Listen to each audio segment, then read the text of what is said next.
Magandang araw, mga kababaihan at kababayan, at maligayang pagdating sa channel ng wala pang isang linggo matapos ang kasal, nagmadali na agawin ng asawa ang katotohanan, ipinahayag niyang ang bahay na ibinigay bilang regalo sa kasal ay pag-aari talaga ng kanyang mga magulang at hinilingan niya ang kanyang asawa na magbayad ng upa bawat buwan. Akala niya ay nasa bitag na niya ito, hanggang sa ngumiti ang babae nang may buong dignidad at sinabi, "Walang problema. Babalik na lang ako sa sarili kong mansyon." Ang sagot na iyon ay nagpabago sa lahat. Ano nga ba ang nagtago sa likod ng kwentong ito? Imbitado namin kayong alamin ngayon mismo. Ang mga piraso ng konfeti at mga talulot ng rosas ay nakakalat pa sa makinang nasahig ng sala, ngunit sa loob ng aking dibdib, malamig na ang lahat parang apoy na wala ng uling, katatapos lang ng kasal. Umalis na ang mga panauhin.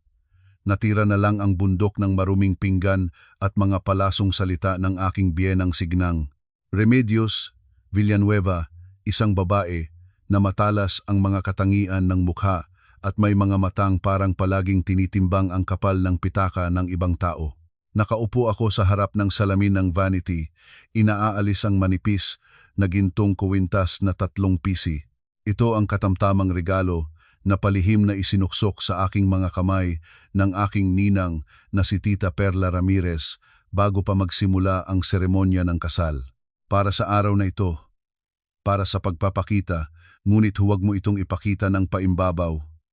Ang pamilya nitong si Ronaldo ay hindi basta-basta, sabi niya noon.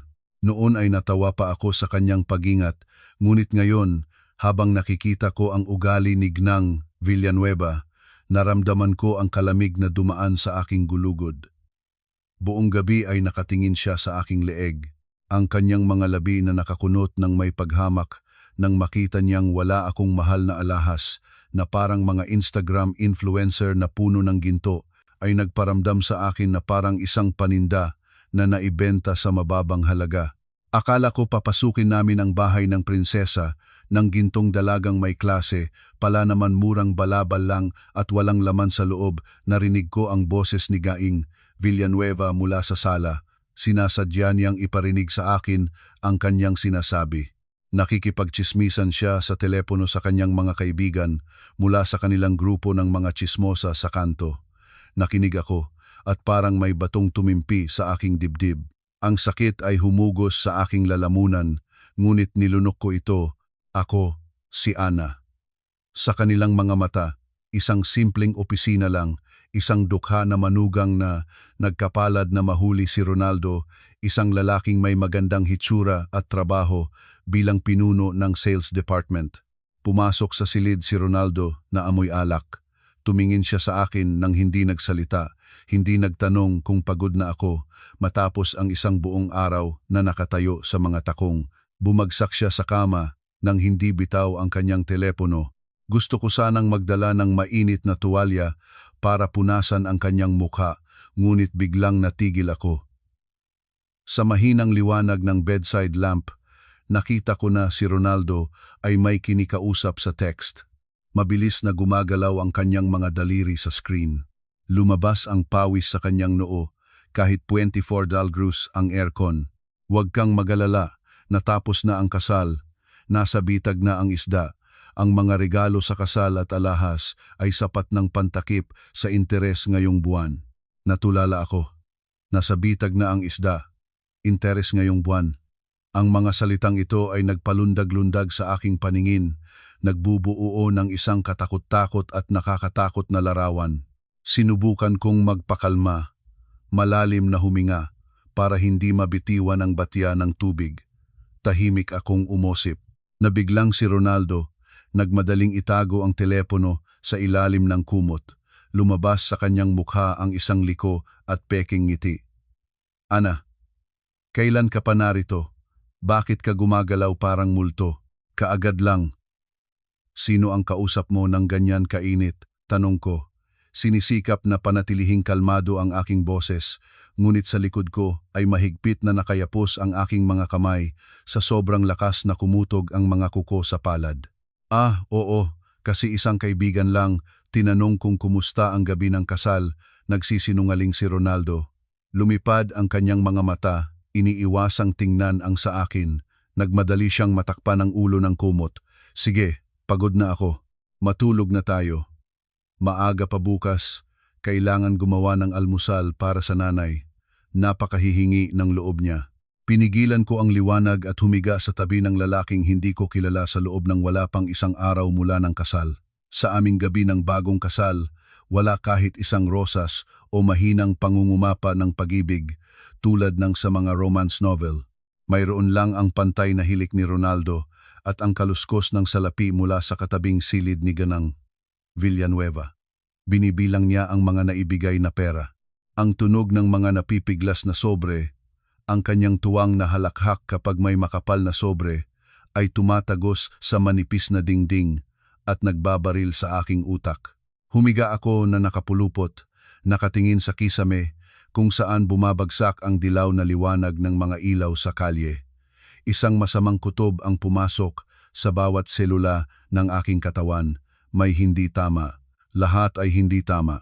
Ang kasal na ito mula pa sa unang araw ay amoy kalkulasyon at tila ba ako ang isdang tinutukoy nila sa kanilang kwento. Ang unang linggo pagkatapos ng kasal ay lumipas sa isang nakakasamang kapaligiran. Sa formal na paraan, may honeymoon kami, ngunit sa katotohanan ay nag-leave ako para maging libreng katulong sa buong pamilya ng aking asawa. Ang tirahang ito ay isang malawak na 3 silid na apartment sa isang prestihiyosong kondominium sa Makati na may mamahaling kasangkapan. Sinumang nakakakita nito ay nagpupuri kay Ronaldo. Galing ng bata, sa ganyang kabataan ay nakabili na ng ganoong magandang apartment. Ngunit matapos makatira roon ng ilang araw, nagsimula akong mapansin ang mga nakakatakot na kakaibang bagay. Isang araw, habang naglilinis ako sa sala, yumukod ako para punasan ang ilalim ng coffee table na gawa sa inukit na kahoy at napansin ko ang isang maliit na hugis pari habang bakas ng dikit parang may sticker na may inventory number na mabilis na pinunit. Sa pag-usisa ko, itinangay ko ang alpombra. Sa ilalim, may nakasulat na serye ng mga numero at isang paalinlangan para sa renta 2025. Ari-ariang inupahan. Inupahan? Kaya ba ang lahat ng kasangkapan sa bahay na ito ay hiniram para ipakita lamang? Ano ang hinahukay mo riyan? Parang magnanakaw. Nagbigla ako nang marinig ang maasim na tinig. Naguwi ako at tumayo. Si Christine, ang pinagpalang hipag, ay nakatayo na nakasandal sa pintuan, may hawak na basong milk tea, nakatalikod ang paa at tinitingnan ako ng bukas na paghamak. Si Christine ay 22 taong gulang ngayong taon. Wala siyang trabaho. Araw-araw ay gumagawa siya sa social media ng imahe ng maluho niyang buhay. Nagpo-post ng mga larawan mula sa mamahaling lugar. Naglilinis lang po ako. Christine, bisita ka ba? Sagot ko, pinipigilan ang pagkaasar. Anong bisita? Apartment ito ng kapatid ko. Pumupunta ako rito kapag gusto ko. At saka, yung set ng cosmetics mo sa vanity table mo, kunin ko muna para gamitin. Kayumanggi ang balat mo. Sayang lang ang cream. Bago pa ako nakasagot, tahimik na lumakad si Christine patungo sa aming silid tulugan. Nagmadali akong sumunod sa kanya at nakita ang isang eksena na nagpaalab ng dugo sa aking ulo. Nagpahinga siya sa aming wedding bed. Binuksan ang mahal na compact powder mula sa isang kilalang brand regalo ng aking ninang Perla at makapal na inilapat ang polbos sa kanyang mukha. Ang alikabok ng polbos ay lumipad sa pulang kumot. Ang aking limitadong edisyon na lipstick ay pinaikot niya hanggang dulo. Pabayaan niyang pinahid ito sa kanyang mga labi at itinapon sa mesa. Christine, ano ang ginagawa mo? Personal na gamit ko iyon. Bakit mo kinukuha nang walang pahintulot? Ang marahan kong sabi, halos hindi makontrol ang sarili ko na huwag siyang sampalin. Ang instinct ng sariling pagpapanatili na madalas kong ginagamit sa trabaho ay bumubulong, huwag sumigaw, tumingnan ka. Tinitigan ko ang sirang takip ng compact powder. Inilis ni Christine ang kanyang mga labi, tumayo at pinagpag ang kanyang mga kamay. Sus, ilang garapon lang, parang ginto iyon. Manugang ka na sa bahay na ito. kaya ang gamit mo gamit ng buong pamilya. Nagtrabaho ang kapatid ko para doon sa malaking apartment para mabuhay ka riyan at nagdadamot ka pa sa gamit ko. Anong klase yan? Hindi nakapagtataka na ang mukha mo parang talunan. Umalis siya ng walang kahihiyan at bago pa siya umalis, nagdagdag pa. At sabi ni nanay, magluto ka mamaya ng sinigang. Nagimbita siya ng mga tiyahin para tingnan ang bagong apartment. Kaya sige, huwag mong ikahiya ang sarili mo sa harap ng mga kapitbahay. Nakatayo ako sa gitna ng silid, nakatingin sa nasisira kong gamit. Naramdaman ko na parang pinipiga ang aking dibdib at nahahadangan ang aking hininga. Hindi dahil sa kasakiman, kundi dahil sa kabastusan at pagnanakaw ng hipag, ang gamit mo gamit ng buong pamilya. Ang pangungusap na iyon ay umaalingaw-ngaw sa aking ulo tulad ng isang masamang babala. Bago dumating ang mga panauhin, habang inayos ko ang bookshelf ni Ronaldo, nakahanap ako ng papel na nakasingit sa isang aklat ni Dale Carnegie. Kinuha ko ito. Hindi ito bookmark, kundi isang abiso ng bangko tungkol sa utang. Nanghihiram, Ronaldo N. Villanueva. Halaga ng utang, PHP, 2,800,000, huli sa pagbabayad ng 3 buwan. At ang pinakamasamang pulang sulat sa ibaba, babala ng pagkuha ng nakasanlaang ari-arian. Nanginig ang aking mga kamay. Ang manipis na piraso ng papel ay bigla na parang napakabigatnan. PHP 2.8 milyon. Ang magandang apartment, ang mamahaling kotse. Lahat ng ito ay harapan lamang, nagtatago ng malaking utang. Tumunog ang doorbell na naputol ang aking mga takot na kaisipan. Dumating ang mga bisita ng biyenan. Nagmadali akong itago ang papel sa bulsa. Tibok ng puso ko ay parang handang sumabog. Paano ko patuloy nagagampan ng papel na ito? Ang hapunan ay nagdaan sa isang kapaligiran ng peking solemnidad. Ang amoy ng mga aromatic candle ay naghalo sa mabigat na amoy ng pagkain na nakakaduwal. Sa mesa ay naglatag signang, Villanueva ng lahat ng uri ng masasarap na pagkain, kuhol, alimango, kamaron, at marbled beef, ngunit wala sa mga ito ay kumakain ng may gana. Mabilis na kumain at umalis ang mga kaibigan ng biyenan. Naiwan kaming 4 ako, si Ronaldo, si Gineng, Villanueva at si Christine, sa isang nakakasamang katahimikan. Si Gineng, Villanueva ay nakaupong ulo sa mesa, dahan-dahang inuming ang tsaa na may kalamansi. Malikot ang kanyang mga mata. Mariing ibinaba ang tasa sa mesa. Tunog ng basag tunog na tumarok sa katahimikan. Ana, sinimulan ni Gineng. Villanueva sa isang matamis na tinig na nagpapalakad ng kilig sa aking balat. 1 linggo ka ng manugang at nakikita ko na magandang babae ka at masipag, ngunit nagpahinga siya, tumingin kay Ronaldo. Itinuon ni Ronaldo ang kanyang tingin sa plato, hindi matapang na tumingin sa akin. Ngunit ano, nanay? Tanong ko, mahigpit na hawak ang kutsara. Ang aming pamilya ay pamilyang may tradisyon. Pera sa isang panig, pagmamahal sa isa pang panig. Nakikita mo kung gaano kahirap ang pagkuha ni Ronaldo ng apartment na ito. Lahat iyon para mamuhay ka ng marangya, para mainggit ang mga tao. Ngayon, dahil mag-asawa na kayo, sa tingin ko, dapat mong ibigay sa akin ang lahat ng iyong alahas sa kasal at ang iyong ATM card para sa pag-iingat. Matanda na ako, alam ko kung paano magtipid, mag-iipon para sa inyong dalawa. Kapag dumating na ang mga anak, kailangan ang pera. Halos natawa ako ng malakas. Mag-iingat para sa inyo ang walang hanggang template ng masakim na biyenan mula sa mga teleserye. Ngunit hindi ako ang inosenteng manugang sa pelikula. Nanay, ang alahas ay regalo ng aking mga magulang. Sa inyong pahintulot, iiwan ko ito sa aking sarili bilang pag-aalaala at ang suweldo ko ay kailangan ko para sa sariling gastos. Gasolina, telepono. Mag-aambag ako bawat buwan sa mga gastos ng bahay. Sumagot ako, direktang nakatingin sa mga mata ni Gineng Villanueva. Nagbago ang mukha ng biyenan na wala ang ngiti. Si Christine na nakaupo sa tabi ay inilis ang kanyang mga labi. Sus, suweldo na parang wala, nagpapakita pa. Christine mahinahon na pinigilan siya ni Ronaldo, ngunit sa kanyang tingin sa akin, makikita ang sisi. Ibinaba niya ang plato, umubo, at may seryosong mukha na parang magbabasa ng hatol.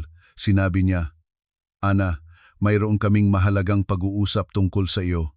Nagpahinga siya at nagpatuloy, binabaybay ang bawat salita. Ang apartment na ito, sa katotohanan, nakarehistro sa pangalan ni nanay. Nang bilhin ko ito, hindi sapat ang pera ko at kailangan ni nanay na kumuha ng utang. Inilaan niya ang kanyang pensyon. Mataas ang interes sa bangko, halos hindi na niya kaya. Dahil nakatira tayo rito, dapat tayong kumuha ng pananagutan. Napigilan ko ang aking hininga, hinihintay kung anong pananagutan ang ibig niyang sabihin. Mula ngayong buwan, kailangan nating magbayad ng renta sa mga magulang. Ituring ito na bayad sa interes ng bangko at tulong sa mga magulang sa katandaan. Renta, inulit ko, parang nakarinig ng kalokohan. Nakatira tayo sa bahay ng mga magulang at kailangan tayong magbayad ng renta. Ano ang pagkakaiba nito sa pag-upa sa mga estranyo? Huwag maging makasarili. Sumimangot si Ronaldo. Naging matalas ang kanyang tinig. Ang apartment ay kay nanay. Nagawa pa nga niyang pagbibigyan tayo na manirahan rito. Mahirap ang panahon ngayon, kailangan nating tulungan ang isa't isa. At magkano bawat buwan? Tanong ko. Pinipigilan ang galit na nagpapatayo sa lahat ng balahibo ko. Pumasok si Gani. Villanueva, ganap na kalmado ang kanyang tinig. Hindi naman mahal, anak. Sa lugar na ito, ang renta ay P60,000 bero hanggang 90,000 bero. Para sa atin, bibilangin ko lang ng 30,000 pesos. Ibigay mo sa akin ang 30,000 pesos kasama ang 10,000 pesos para sa pagkain, kabuuan 40,000 pesos. Ang natirang parte ay sakupin ni Ronaldo, 40,000 pesos. Ang sweldo ko ay 45,000 pesos. Halos lahat ay hinihingi niya. Nagyelo ang dugo ko sa aking katawan. Tumingin ako sa abiso ng utang na 2.8 milyon sa aking bulsa at pagkatapos ay sa tatlong masakim na mukha na naghihintay sa akin. Lumabas na ang katotohanan. Ito ay hindi isang family dinner. Ito ay isang transaksyon. Isang bitag na inihanda para gawing kambing sili ako ang magbabayad ng kanilang banidad at parangyang pamumuhay. Isinara ni Ronaldo sa akin ang isang papel na nakaprint na, "Pirmahan mo rito, obligasyon na magpadala ng suweldo bawat buwan kay nanay. Handa ko na ang lahat." Habang tinitingnan ang dokumentong iyon, naunawaan ko na ang aking labanan ay nagsisimula na ngayon mismo.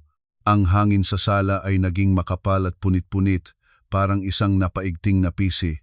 Kinuha ko ang kontrata ng renta at pagbabayad ng utang na inaabot ni Ronaldo at binasa ko ito. Ang mga numero at kakatwa-katwang kondisyon ay nagpalundag-lundag sa harap ng aking mga mata. "Ronaldo, Gneng, Villanueva," hindi na mahinhin ang aking tinig. Tanong ko uli, "Itinuturing ba ninyo ako bilang manugang, asawa o umuupa?" Bumagsak si Gneng Villanueva sa mesa. Kumawala ang toyo sa mantel. "Ano ang pinapayagan mo sa sarili mo? Anong manugang ang ganyan ang kakaunting bilangin ang bawat piso sa pamilya ng asawa? Binili ko ang apartment na ito. May karapatan akong magsingil. Hindi ka magbabayad. Bale nandaragdag ka na lang sa gastos." Parasito. Bale nandaragdag ka na lang sa gastos. Bale nandaragdag ka na lang sa gastos. Tama, sumali si Christine, nakaturo sa akin. Huwag kang mag-isip na nanalo ka lang dahil nagpakasal ka. Lumabas sa dumi sa prinsesa at nagpapakita pa. Walang pera, lumabas ka na. Tumingin sa akin si Ronaldo. Sa kanyang tingin, wala kahit anino ng pagmamahal bilang asawa. Malamig na kalkulasyon lang. "Ana, pirmahan mo na. Huwag mo akong pilitin. Isipin mo, sa sweldo mo, makakakuha ka lang ng kulungang silid sa layo na may malaking bayad sa kuryente at tubig at mapanganib pa. Dito ay namumuhay kang parang reyna at hindi pa rin nasisiyahan." Natawa ako. Ang aking tuyong tawa ay kakaiba ang tunog sa katahimikan at natahimik ang lahat. Parang reyna. Isang reyna na walang bayad na katulong na hinuhukay ang mga gamit ng hipag at itinuturing ng biyenang parang ATM machine. Tumayo ako, pinalupot ang kontrata at itinapon sa makinang nasahig. Inaakala ninyo akong tanga. Ang apartment na ito ay nasa sanlaan ng bangko para takpan ang utang kanino. Ang utang ni Christine na nilubog sa financial pyramid. Tama ba? 30,000 pesos na renta. Namutla si Ronaldo. Bumukas ang bibig ni Gining. Villanueva sa pagkabigla at naging puti si Christine. Parang laruan. Ikaw huminukay ka sa aming mga gamit. Napausal si Ronaldo. Kayo mismo ang nagiwan ng lahat ng nakikita. Ngumiti ako. At ang aking matulis na tingin ay tumimo kay Geengeng. Villanueva, tama kayo nanay. Wala akong pera para umupa sa inyong balay na puno ng utang. Masyadong masikip dito, hindi makahinga. Nagpahinga ako. Malalim na huminga. At pinukpok. Ang panghuling suntok na pinigpig ko sa loob ng 1 linggo. Walang problema. Kaya naman ang bahay na iyon pati ang utang nito para sa inyong sarili na. Babalik na ako sa aking sariling mansyon. Sa loob ng 3 segundo, nanahimik ang silid. Pagkatapos ay sumabog si Gining. Villanueva, sa tawang-tawa. Humahalakhak siya hanggang sa lumuha, hawak ang tiyan at nakaturo sa akin na parang isang takas mula sa psychiatric ward. Hala, hindi ko kaya. Mga tao, narinig ba ninyo ang sinabi ng baliw na ito mansyon? May mansyon ka? Sa papel o sa panaginip? Saan galing ng opisina ng daga na mag-uulat ay magsasaka ang mga magulang? Mansyon. Ngumiti rin si Ronaldo, tinitingnan ako ng may awa. Ana, shock ka. Nagsisimula na ang hallucination. Sige, ipatatawad na kita ngayon. Pirmahan mo ang papel at matulog na. Tigilan ang palaro, hindi na ako nagaway. Tahimik na lumingon, pumunta sa silid at kinuha ang maleta na hindi ko pa naiayos ng buo mula ng araw ng kasal. Nanay, umaalis na siya talaga, bulalas ni Christine. Hayaan ninyong lumakad. Iyak ni Gining. Villanueva, makikita natin kung gaano siya kalayo makakarating. Ang mga ganyang babae, wala ang aming tahanan, namumuhay lang sa ilalim ng tulay. Tinatawag kita, Ana. Kung lalabas ka ng pintuan na iyon, huwag kang bumalik kahit manghingi ng 1 subo ng tira. Ang mga sumpa ng biyenan ay lumilipad sa aking likod, parang mga may lason na palaso. Ngunit ngayon, hindi na ako nasaktan. Naramdaman ko ang kaluwagan. Inilabas ko ang maleta mula sa lift. Ang kaluskos ng mga gulong sa tiles ng koridor ay natutunog ng nag-iisa. Nagsimulang ulan. Mabibigat na patak ang humampas sa aking mukha nang lumabas ako mula sa maluho ngunit pekeng kondominium na iyon. Hindi tumakbo si Ronaldo na sumunod sa akin. Malamang siya at ang kanyang ina ngayon ay nakaupo sa sofa at nagtataya kung ilang oras bago ako bumalik na umiiyak at nagmamakaawa ng pagpapatawad. Lubos ang tiwala nila na hawak nila ako, na isang mahina akong babae mula sa lalawigan na nangangailangan ng kanilang suporta. Sumakay ako ng taxi. Ang matandang driver ay nagmahal sa akin sa salamin sa likod. Hija, saan sa ganyang lagay ng panahon? May nangyari ba? Sa Elite Village, subdivision ng Santulan, sa Daang Lawa, sinabi ko sa paos na tinig. Nagulat ang driver at binukas ang mga mata. Santulan? Doon kasi mga malalaking tao at mga opisyal ang nakatira. Ano ang ginagawa ninyo roon sa ganitong oras? Uwi na ako. Sumabay ang kotse sa puting curtain ng ulan. Naiwan ang mataas na gusaling nagniningning ng mga ilaw ngunit malamig at walang puso. Ikinapit ko ang aking ulo sa baso, nakatingin sa mga patak na gumagalaw. 27 taon gulang. Kasal sa loob ng 7 araw at ngayon ay naglalakbay ako papunta sa isang lugar na hindi ko mismo pinaniniwalaan noon na totoo para sa akin. Ang aking ninang Perla Ramirez, ang aking mahiwalaing magtutulungan, isang matagumpay na businesswoman, ngunit walang asawa at mga anak ay nagbigay sa akin ng mansyon na ito bilang isang lihim na regalo sa kasal. Ang babae ay dapat laging may daan palabas, anak. Huwag mong ibibigay ang lahat ng iyong sarili sa isang lalaki, umalingaw-ngaw ang kanyang mga salita sa aking tenga. Noon ay naisip ko na masyadong pessimistic siya. Ngayon, walang hanggan ang aking pasasalamat sa kanya. Huminto ang kotse sa harap ng malalim at matandang iron gate sa Europeanong estilo, ang Mansion Blag. 18 ay nalubog sa kadiliman, tahimik, parang natutulog na kastilyo. Nagbayad ako sa driver at may nanginginig na kamay. Ipinasok ang mabigat na tansobrang susi sa kandado. Click. Nagbukas ang gate, tumunog ng maikli dahil matagal nang hindi nilangisan. Itinulak ko ang maleta sa loob ng bakuran. Ang damo ay humaba na hanggang bukong-bukong. Napakalaki ng bahay. Ang amoy ng basa ay tumama sa ilong ko.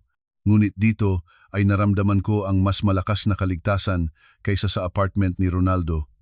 Pinagliwanagan ko. Ang maliwanag na liwanag ng crystal chandelier ay nagliwanag sa sala na 100 metro kwadrado puno ng natural na balat na sofa na nakatago ng puting tela, alikabok sa hangin.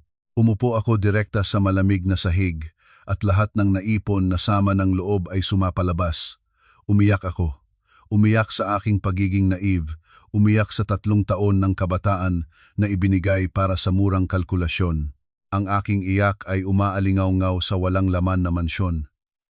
Natutunaw mula sa mga dingding na marmol at tumutunog ng pababa-baba. Biglang nag-vibrate ang telepono sa aking bulsa. Mensahe mula kay Ronaldo. Naiiyak na ba? Kapag naubos na ang pera, luluhod kang pumunta sa hotel para humingi ng tawad sa nanay. Baka payagan ka pa niya. Tigilan na ang pag-arte bilang prinsesa. Nakakatawa iyon. Pinunasan ko ang luha, tiningnan ang mensahe, at pagkatapos ay tininan ang kapaligiran ng aking maluho na mansyon. Lumabas ang mapait na ngiti sa aking mga labi. Mabuti, Ronaldo. Nagsisimula pa lang ang palabas. Tumayo ako at lumapit sa dingding kung saan nakabitin ang isang malaking oil painting. Sinunod ang mga tagubilin ng ninang, nagpasa ang aking kamay sa likod ng frame. Ang aking mga daliri ay humipo sa isang matigas at malamig na bagay. Ito ay isang vault na naka-integrate sa dingding.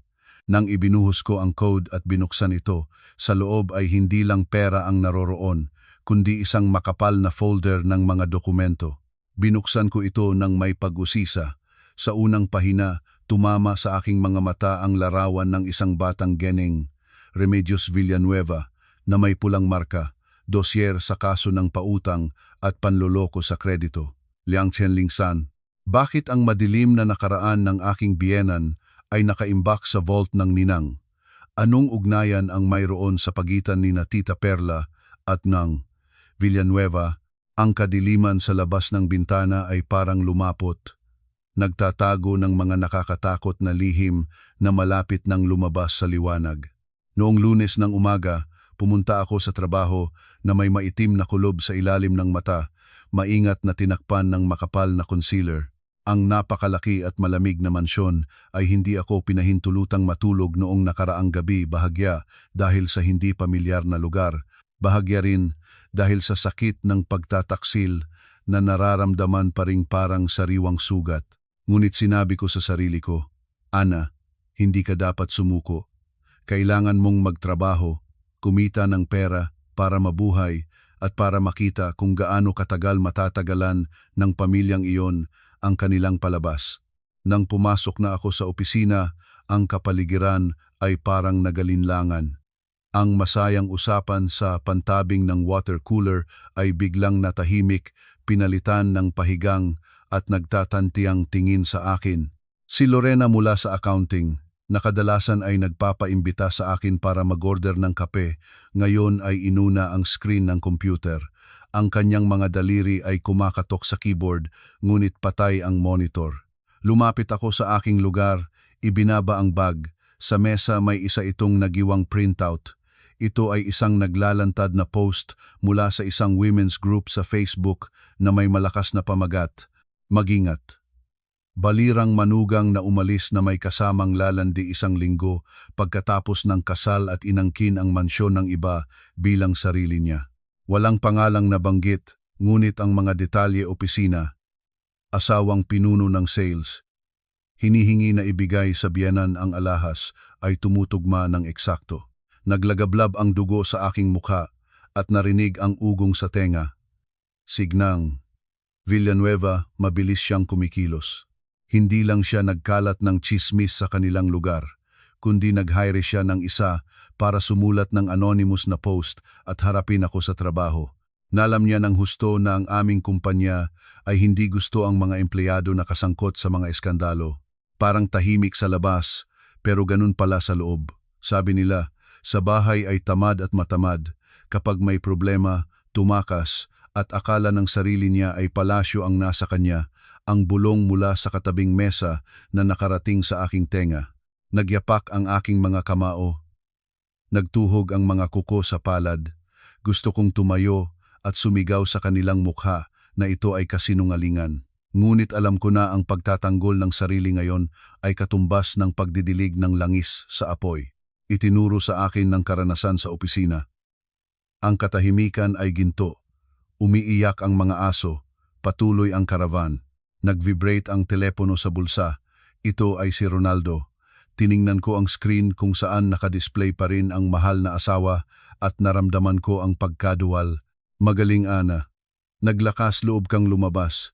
Umiiyak ngayon si nanay sa bahay. Halos atake na siya. Hindi pa sapat ang kahihiyang dinala mo sa akin sa harap ng mga kapitbahay. Nagbibigay ako ng huling pagkakataon. Ngayong gabi ay bumalik ka. Luhod na humingi ng tawad kay nanay at pirmahan ang obligasyon. Magpapanggap akong wala itong nangyari. Kung hindi, huwag kang magreklamo. Binasa ko ang mensahe at bawat salita ay parang karayom sa puso.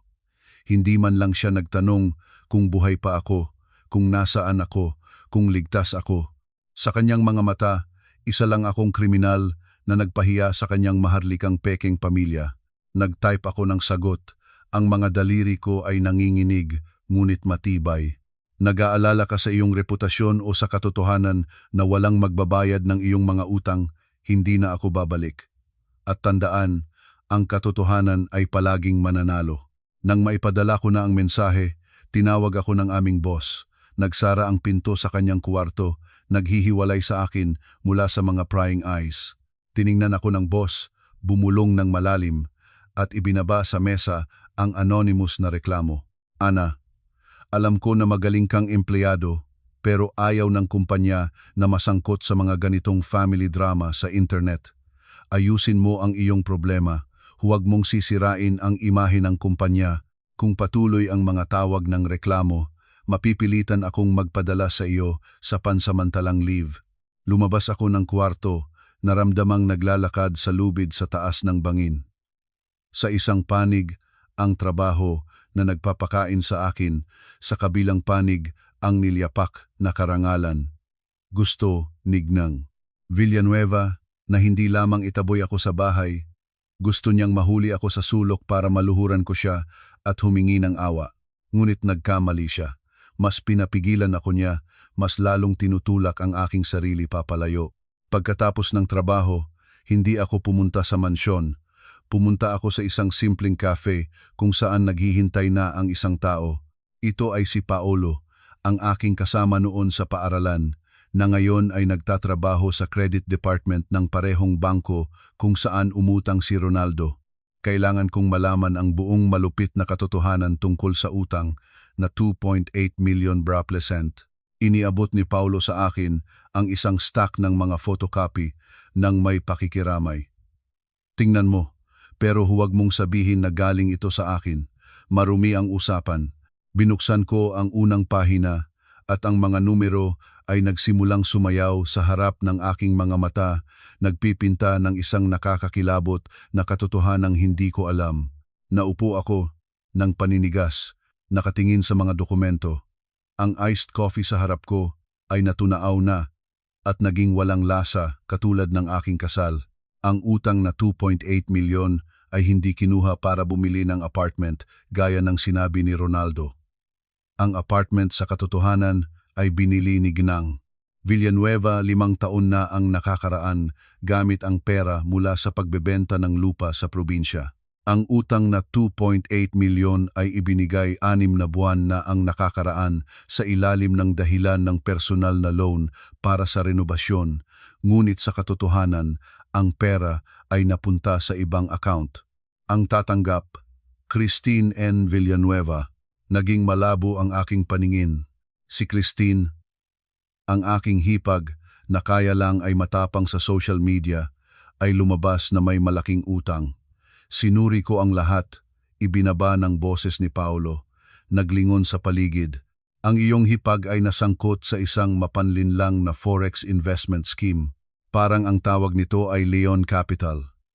Bumagsak noong simula ng taon. Nagutang siya sa mga loan shark para masubukan na mabawi ang nawala. Naipon ang mga interes hanggang ilang milyon. Ang iyong bagong pamilya ay nasa desperasyon. Kailangan nilang i-mortgage ang apartment sa bangko para mabayaran ang collectors. Ngayon, halos hindi nila kayang bayaran ang buwanang interes, halos 50,000 peso bawat buwan. Nang ibabaw sa akin ang pagkabigla. Kaya pala, ang P30,000 renta na hinihingi nila sa akin, kasama ang bahagi ng suweldo ni Ronaldo, iyon ang buwanang bayad sa bangko. Gusto nilang gawing palamaning kita ako para mabuhay lang mag-asawa na magtatrabaho ng habambuhay para magbayad ng mga kasalanan ng kanilang masisyak na anak na babae. Alam ni Ronaldo, alam ni Ginang Villanueva, alam ng buong pamilya, ako lang ang tanga na dinala nila sa bahay para punan ang butas sa kanilang badyet. At saka, pinalit ni Paulo ang huling pahina, tinuturo ang maliliit na sulat, ang utang na ito ay may overdue na. Kung hindi sila makapagbayad ngayong buwan, ililipat ng bangko ang kaso sa collection department, tiyak na mawawala nila ang apartment. Isinarahan ko ang folder, naramdamang dumaan ang kalamig sa gulugod.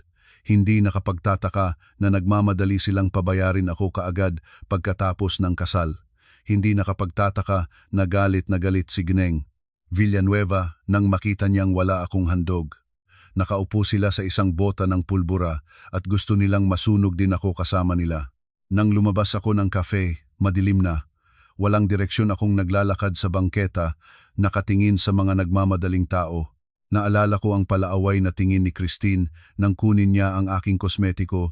Naalala ko ang mapagmataas na tono ni Ronaldo nang magsalita siya tungkol sa responsibilidad. Lahat ng iyon ay harapan lang, nagtatago ng kabulukan.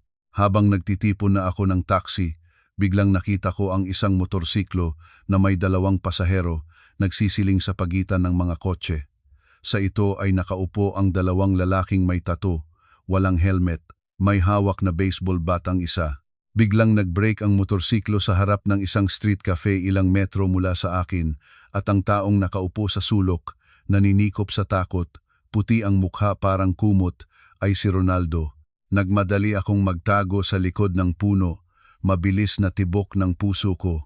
Hoy, nangako ka, nadala mo ang pera ngayon. Sinabi mong mag-aasawa ka at ibibigay ang alahas ng asawa mo bilang bayad sa utang. Nasaan ang alahas? Nasaan ang pera? Sinuhot ng isa sa mga lalaking may tattoo si Ronaldo sa kwelyo at binuhat siya parang manok. Ako po, pakiusap. Ang asawa ko, kinuha niya ang pera at umalis. Bigyan ninyo ako ng ilang araw, pipipilitin ko siyang ibalik ang lahat. Akala mo, mga tanga kami? 3 araw, walang pera, pupuntahan kita sa trabaho, sa bahay, at sisirain ang lahat. Ang kapatid mong babae ay nagtatago. Ikaw ang responsable para sa kanya ngayon. Ingat ka. Sampal ng lalaki kay Ronaldo at itinulak siya sa lupa. Lumabas si Ronaldo ng hirap, walang lakas para sumaklolo, yumuyukod at nagbubulong ng paghingi ng tawad. Nakatayo ako sa anino at nakita ang taong noon ay minahal ko at pinagkatiwalaan. Ngayon ay lumabas siya sa aking paningin bilang isang duwag at nilalang na walang prinsipyo. Hindi lang siya nagnanais na isabit sa akin ang utang sa bangko, kundi plano pa niyang ibigay ang aking pinagsikapang pera sa mga loan shark. Ang pangungusap na pipipilitin ko siyang ibalik ang lahat ay nagdulot sa akin ng sobrang pagkasuklam. Inilabas ko ang telepono at tahimik na nai-record ang lahat sa video. Magiging katibayan ito, ang pinakamatinding talim na puputulin ko ang lahat ng ugnayan ko sa mapanganib na pamilyang ito. Ngunit hindi pa natapos ang recording ng pagkatapos umalis ng mga collectors, inilabas ni Ronaldo ang telepono at tumawag sa isa. Nanay, malala na. Nahanap na nila ako. Sabihin mo kay Christine bukas, pumunta siya sa opisina ng babaeng iyon at gumawa ng iskandalo. Kailangan nating mapahiya siya para matakot siyang mawala ang trabaho at ibigay ang pera. Akusahan siya ng pagnanakaw. Sabihin mong ninakaw niya tayo, ibinaba ko ang telepono. Ang aking mga kamao ay nagyapos ng napakahigpit na puti ang mga buto. Mahusay. Gusto nilang manlaro ng marumin. Gusto nilang mawalan ako ng trabaho. Kung itinakda na ninyong putulin ang lahat ng ugnayan, huwag ninyo akong sisihin kung hindi ako mag-iiwan ng daan para sa inyo. Kinabukasan, naglakad ako patungo sa trabaho, parang isang mandirigma patungo sa labanan. Nagsuot ako ng matining na itim na damit, nagpahid ng maitim na pulang lipstick, malamig at walang emosyon ang mukha. Sa loob ng bag, nakarecord na ang voice recorder sa standby mode. Tapat ng 9 ng umaga, nang pinakamahinahon ang opisina, dumating ang tunog ng mga takong sa koridor. Lumabas si Christine. Ngayon, mapaghamon ang damit niya. Sa kamay niya, murang peke ng isang sikat na bag. Sa mukha niya, isang tonelada ng kosmetiko na hindi natakpan ang galit. Anna, lumabas ka, pinturang maskara. Ang tumatagos na sigaw ni Christine ay nagpatigil sa buong opisina. Huminto ang lahat ng nagtatrabaho at tumingin sa akin. Si Lorena mula sa accounting ay nagbukas ng bibig sa pagkabigla at ilang trainee ang naglabas ng telepono para mag-record. Ang drama ay dumating mismo sa aking pinto, eksakto ayon sa senaryo na pinag-usapan ni Ronaldo sa kanyang ina. Tahimik akong tumayo, inaayos ang damit at lumabas kay Christine. Christine, lugar ng trabaho ito. Pakiusap. Maging tahimik. Anong tahimik? Ikaw ay isang magnanakaw at lumundag si Christine sa akin, itinuro ang kanyang daliri sa mukha ko. Lumipad ang laway sa lahat ng direksyon. Mga tao, marinig ninyo lahat. Ang babaeng ito ay pumasok sa aming pamilya at sa loob ng isang linggo ay ninakaw ang alahas ng biyenan, ninakaw ang ipon ng asawa at tumakbo sa piling ng lalandi. Sa pera na iyon, nag-uupa siya ng mansyon para mamuhay ng maluwag at nagpapanatili ng mga lalaki. Mabait ang kapatid ko, niloko niya ito at may lakas pa siyang pumunta sa trabaho. Walang kahihiyan. Ang kasinungalingang puno ng masamang salita ay dumaan mula sa bibig ni Christine parang isang daloy ng dumi. Napaka-epektibo niyang ginagampan ang papel niya, umiiyak at tumatangis, nagpapanggap na biktima. Ibalik ang pera ng kapatid ko, ibalik ang pinaghirapan ng aming pamilya. Sumigaw si Christine, sinubukang hawakan ang aking buhok. Hindi ako umiwas. Nakatayo ng walang galaw tulad ng isang estatwa, nakatingnan siya ng direkta sa mga mata. Ang aking malamig na tingin ay nagpabagal bago sa kanya. Tapos na ba kayo? Mababang at yelong tinig ang lumabas sa akin. Sinasabi ninyo na ninakaw ko ang alahas. May katibayan? Sinasabi ninyo na umalis ako nang may lalandi. Saan siya? Sino? Ikaw huwag kang tumanggi. Alam ng buong kapitbahayan, nagalit si Christine, ngunit agad na muling sumabog. Kung hindi ka magnanakaw, saan galing ang pera para sa mansyon, sa suweldong singkot mo? Hablang. Hindi ito ang sampal ko sa kanya, kundi ang aking boss na may lakas na ibinaba ang isang folder sa counter ng reception. Nakatayo na siya roon ng ilang sandali. Pula ang mukha niya sa galit. Seguridad, ilabas ang babaeng ito agad. Kumpanya ito, hindi palengke. 2 matangkad na security guard ang lumapi at hinawakan si Christine sa mga braso. Nagpumilit siya at sumigaw, "Bitawan ninyo ako, ihabla ko kayo. Ana, magsisisi ka, hahanapin kita kahit saan." Nang mawala si Christine sa likod ng lift doors, nanahimik ang opisina, ngunit napakasamam ng pakiramdam. Tiningnan ako ng boss nang may pagkabigo. Ana, sinabi ko na, ayusin mo ang mga problema sa pamilya. Hindi ko ito hahayaang mangyari ng ikalawang beses. Bago mag-araw, magsulat ka ng explanation. Ibinaba ko ang ulo. Patawad. Aayusin ko ang lahat. Umupo ako sa lugar ko. Nanginginig ang mga kamay at paa, ngunit may kakaibang kaluwagan sa puso. Mayroon akong lahat ng katibayan. Recording ng kasinungalingan ni Christine, video ng pakikiusap ni Ronaldo sa mga collectors, at mga dokumento ng bangko. Nag-vibrate ang telepono. Mensahe mula sa Ninang Perla. Nakita ko ang lahat mula sa mga kamera sa iyong opisina. May pagmamayari ako roon. Hindi mo alam. Ang babaeng iyon ay talagang walang kahihiyan. Kailangan ng tulong para alisin ang basura. Ngumiti ako at sumagot. Huwag kang mag-alala, Ninang. Ang pinakakawili-wiling bahagi ay darating pa lang. Gusto kong ako mismo ang magturo sa kanila. Nagpadala si Tita Perla ng smiley emoji. Sige, anak, matapang ka.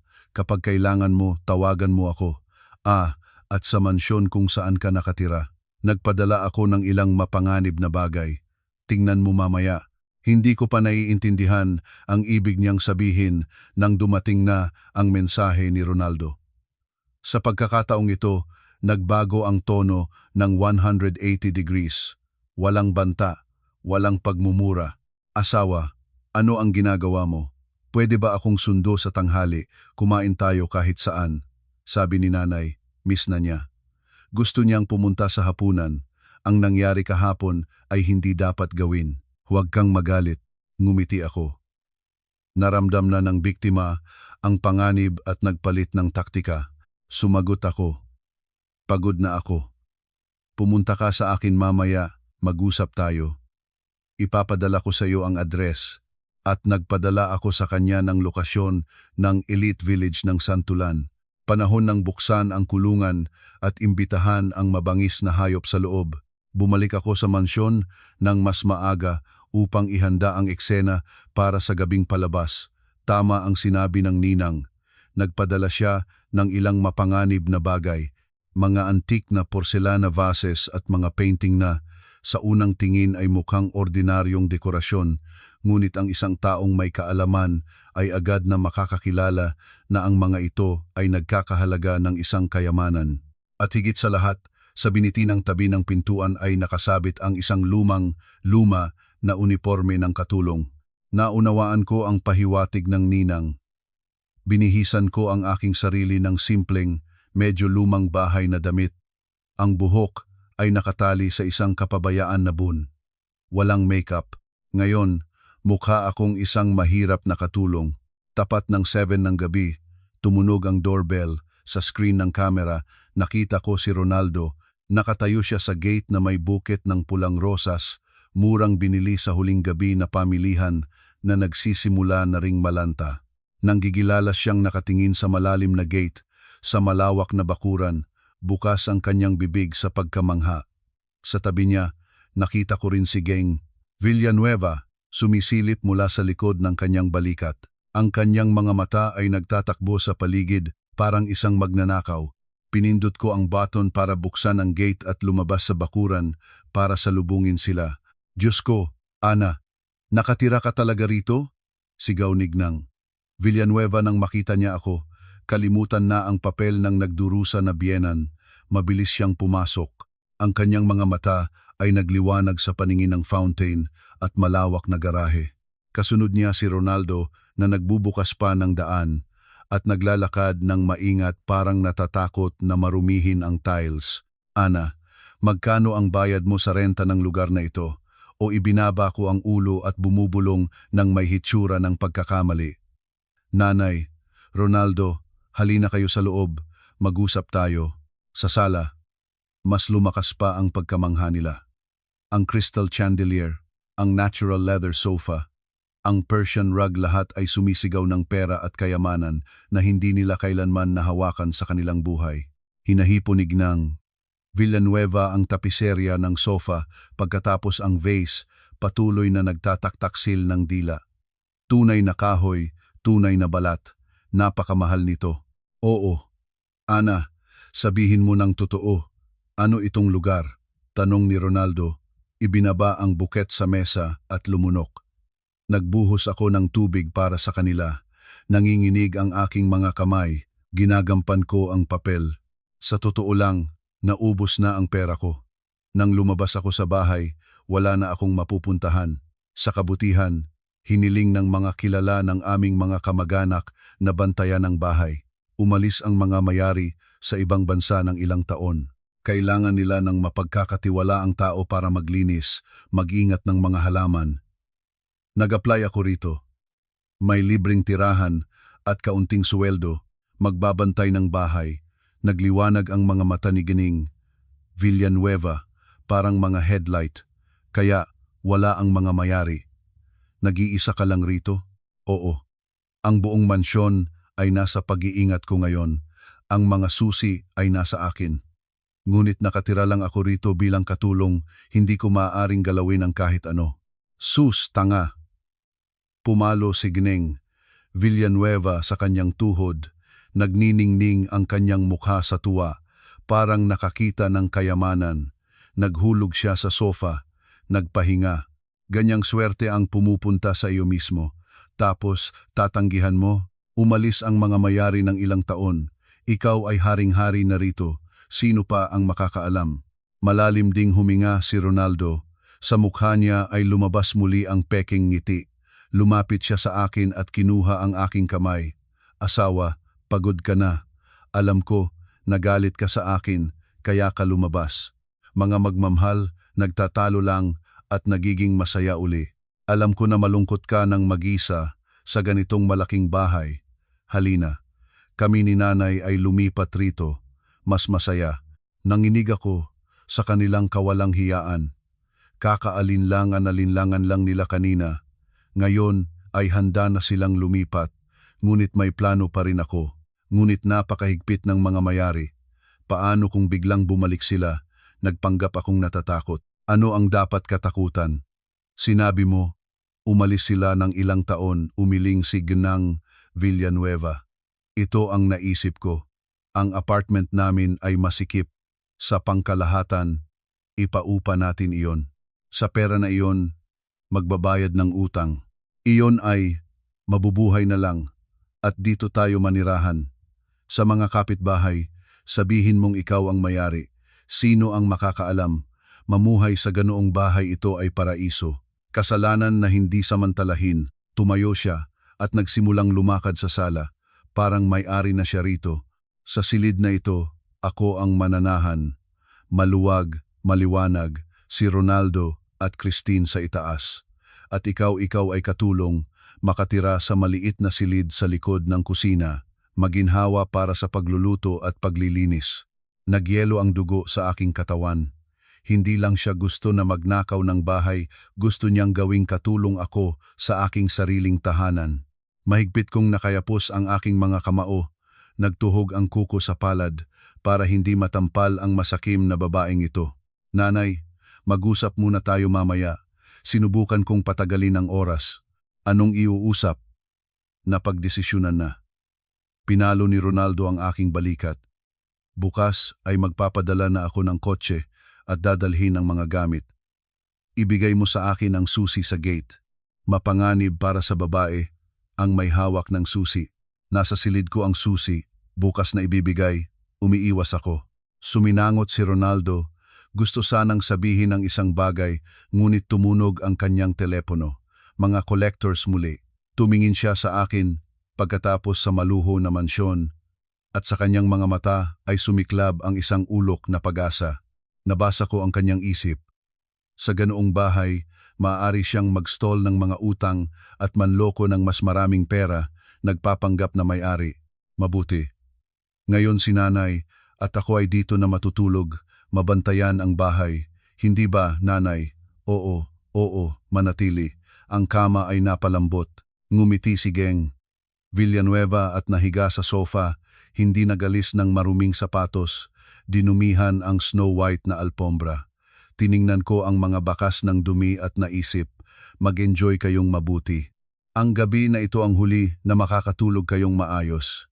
Pumunta ako sa kusina para sa tubig at palihim na nagdagdag ng kaunting calming herbal powder sa palayok ng tsaa na madalas na ginagamit ng ninang. Ngayon kailangan ko na matulog ng malalim ang mga ito. Ngunit nang bumalik ako na may tray, nakita ko si Gnang Villanueva na may hawak na antique porcelain vase. Pinaikot niya ito, nakakunot ang kilay, para siyang matanda, malamang peke. Bukas ay dalhin sa ukay-ukay, ibenta, kahit pang pagkain man lang, napigil ang aking puso.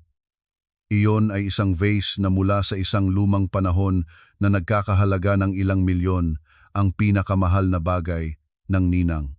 Malukas na ibinaba ko ang tray sa mesa. Nanay, huwag ninyong hawakan iyon. Kapag nabasag ninyo, hindi sapat ang buong buhay ninyo para mabayaran. Nabigla si Gnang Villanueva at halos nabitawan ang vase. Lumingon siya at masamang tumingin sa akin. Nabalukto ang mukha niya. Sino ang sinisigawan mo, salbahe? Akala mo, dahil may hawak kang susi, ikaw na ang haring-hari rito. Simpleng aso ka na nagbabantay ng bahay. Anong gusto ko? Iyon ang ibebenta ko. Ibinaba niya ang vase ng mataas. Nabigla ako ng matindi. Mukhang in-underestimate ko ang kanilang kahangalan at kasakiman. Ang matanda na relo na may pendulum ay nagbomba ng 12 beses. Ang malalim na tunog ay kumalat sa buong mansyon, nagpapahayag na 12:00 na, ngunit para sa akin, ito ay signal ng pagsisimula ng serbisyo. Nahiga si Gnang Villanueva sa Italian leather sofa, itinaas ang mga paa sa glass table at pabayabayang nagtatambol ng remote. Sa telebisyon ay may sigaw mula sa isang sikat na teleserye tungkol sa biyenan at manugang, ngunit ang kwento ng seryeng iyon ay hindi maitutumbas sa drama na nagpapalabas sa katotohanan. Ana, nasaan ka riyan? Bakit ka matagal sa kusina? Plano mo bang patayin ng gutom ang biyenan? Ang matatalas na tinig ni Gnang Villanueva ay nagsalakay sa maluho na katahimikan. Nagmadali akong ilabas ang tray ng pagkain mula sa kusina. Ang malakas na amoy ng litson na baboy na may bagoong ay nalulunod kahit sa amoy ng sandalwood oil na partikular na inorder ng ninang. Nangingisi si Gnang Villanueva ngunit nagniningning ang kanyang mga mata sa paningin ng golden brown na karne at mangkok ng alimango soup. Sus, maindot namang katulong, parang pagong ang bilis. Tingnan mo, alikabok sa lahat ng dako. Bakit hindi mo pinalitan ang tubig sa vase? Kapag bumalik ang mga mayari at nakita nila ito, itataboy ka nila. Huwag kang pumunta sa kay Ronaldo na parasito. Sinabi niya ito habang kinukuha ang kutsara na garing at binubunggo ito sa mesa. Ibinaba ko ang ulo, mahigpit na hawak ang luma kong apron. Ang kuko ay tumatuhog sa palad para mapigilan ang galit na humuhugos sa lalamunan. Ginagampan ko ang papel ng nakaapakan na katulong ng alipin sa sarili kong tahanan. Nanay, biyaya ang pagkain. Bumaba mula sa itaas si Ronaldo, hawak pa rin ang telepono. Nagniningning ang kanyang mukha. Asawa, ang wifi rito ay parang hangin na bumabuhos. Nagawa ko lang ang live broadcast at tumaas agad ang mga viewer. Pinapuri ng lahat ang bahay, tinatanong kung sino ako, bakit ganyang yaman. Tiningnan ko ang aking asawa. Nakasuot siya ng silk na polo na isang sikat na brand na hiniram niya mula sa wardrobe sa kwarto ng mayari kung saan nagtago ang ninang ng ilang set ng damit na panlalaki para sa mga bisita. Mukha siyang elegante, ngunit walang damit na makakatakip ng kanyang maruming katangian. Ronaldo, huwag-huwag kunin ang mga gamit ng mayari. Baka may mga kamera sila. Bumubulong ako, nagpapanggap na natatakot. Anong kamera? Huwag kang tumakot. Sinabi ko kay Ronaldo na i-disconnect ang pangkalahatang sistema ng CCTV. Umulit si Gnang Villanueva. Ngumuya ng karne. Sa bahay na ito, ako na ang pinakamataas. Kaya maglingkod ng mabuti. Kumain ka at pumunta ka sa silid ni Christine para maglinis. Ngayon lang gumising. Tahimik kong inalis ang mga pinggan at nagpatago sa kusina. Doon ay inilabas ko ang telepono. Itinigil ni Ronaldo ang mga nakikitang kamera, ngunit hindi niya alam na sa loob ng bahay ay may naka-install na sistema ng nakatagong kamera sa mga socket at smoke detector. Bawat aksyon nila, bawat salita mula sa bulgar na itinaas na paanig ng Villanueva hanggang sa mapataob ng ngiti ni Ronaldo ay nire-record sa 4K resolution at naipupload sa aking cloud server. Pagkatapos kumain, itinambak ni Gnang Villanueva ang napkin sa sahig. Pakuluan mo para sa akin ang tsaa. Iyon sa magandang lata at dalhin dito ang jade tea set mula sa display cabinet. Mas masarap uminom ng ganito. Pumigil ako at pumunta para makuluan ang tsaa. Habang dinadala ko ang tray, nakita ko si Christine na bumababa mula sa itaas. Nakasuot siya ng silk peignoir na kulay mapulang alak. Ang peignoir na ito ay binili ko bilang regalo para sa ninang, hindi pa niya ito sinusuot. Nag-selfie si Christine, paikot-ikot. Ana, maganda ang lasa ng mga mayari mo. Bagay na bagay sa akin ang damit na ito. Hindi ko tinitingnan ang peignoir. Ang aking tingin ay nasa kaliwang pulso ni Christine. Doon, sa ilalim ng liwanag ng chandelier, kumikislap ang isang relo, Rolex na may brilyante. Ito ay regalo ng mga kasosyo ng ninang na nagkakahalaga ng higit sa 4.12 milyon. Iniingatan ng ninang ang mga ito sa nakakandadong drawer ng vanity table. Paano niya ito nabuksan? Christine, ang relo. Nanginig ang aking tinig hindi sa kasakiman, kundi sa kanyang kawalang isip. Nabigla si Christine at itinaas ang kamay sa likod, ngunit agad ay inalis ang labi. Anong ito? Peke mula sa Tiangge. Bakit ka ganyan tingnan? Gusto mo akong akusahan ng pagnanakaw? Eksakto, mariing ibinaba ng tasa ni Gning Villanueva. Sinubukan ni Christine. Ano ba naman iyon? Parang kapatid mo siya. At ganyan kang madamot. Hindi nakapagtataka na walang kapalaran sa bahay na ito. Tiningnan ko ang tatlong walang hiyaang mukha. Ang aking galit ay biglang naglamig, pinalitan ng panguwi, umatras at ibinaba ang ulo. Oo, nagkamali ako. Mag-enjoy kayong lahat. Lumingon at pumunta sa kusina. Lumabas ang magaan ng ngiti sa aking mga labi. Mahusay. Pinatay ng kasakiman ang kanilang sariling ama. Ang halaga ng mga oras na iyon ay sapat na para makulong ng aking pinagpalang hipag ng ilang taon. Hindi na kailangan ko pang magpalabas ng palabas. Ang kanilang sariling kasakiman ay nagsulat na ng kanilang katapusan. Biglang tumunog ang doorbell. Nanginig si Ronaldo.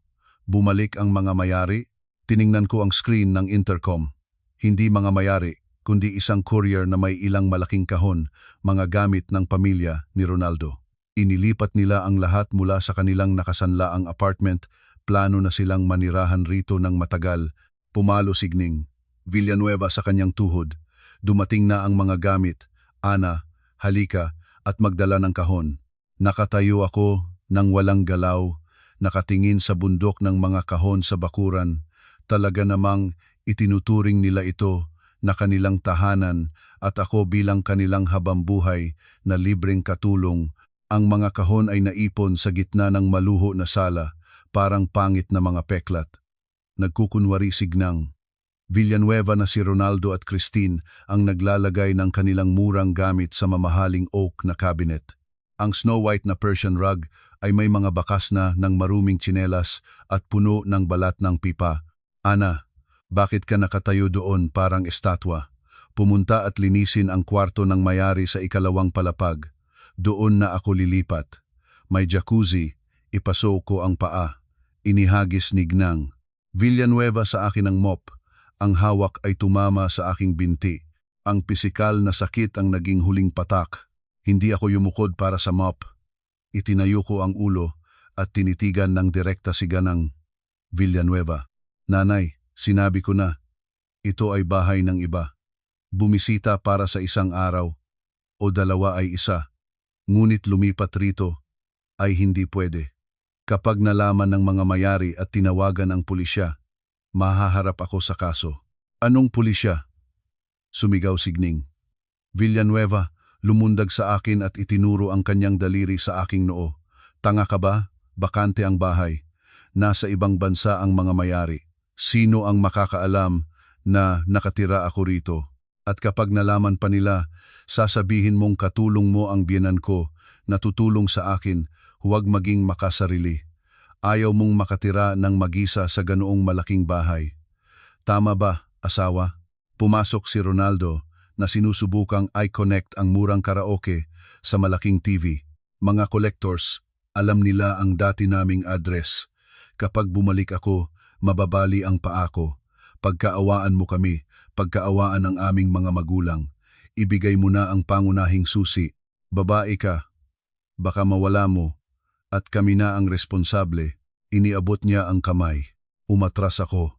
Naging malamig ang aking tinig. Hinihingi ko sa inyo na alisin agad ang inyong mga gamit at umalis. Ubos na ang aking pasensya. Natigilan ang hangin sa silid. Namula ang mukha ni Gnang. Villanueva, ikaw ba'y nagtatapang na palayasin ako? Tigtiis ka. Sobra na akong nagtiis sa iyo. Akala mo, dahil may susi ka, ikaw na ang mayari. Ronaldo, bakit ka nakatayo lang at nakita ang iyong asawa na sinasalita ng ganyan ang iyong ina? Itinapon ni Ronaldo ang mikropono, lumundag sa akin at hinawakan ang aking pulso nang napakalakas na pakiramdam ko ay mababali ang buto. Ana, huwag kang maging makapal ang mukha. Ibigay agad ang susi. Gusto mo bang manatili sa kalye ang buong pamilya ko? Bitawan mo.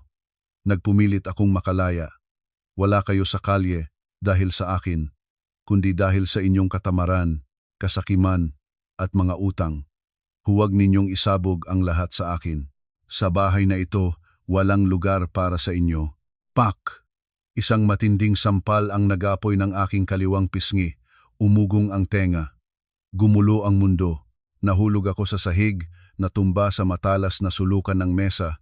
Dumaan ang dugo mula sa sulok ng labi. Nanahimik ang silid. Nakatayo si Ronaldo na may nakataas na kamay, nanginginig. Sa kanyang mga mata ay may takot, ngunit mabilis itong pinalitan ng galit.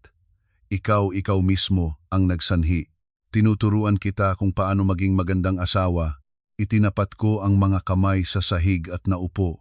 Pinunasan ang dugo mula sa labi. Hindi ako umiyak dahil sa sakit.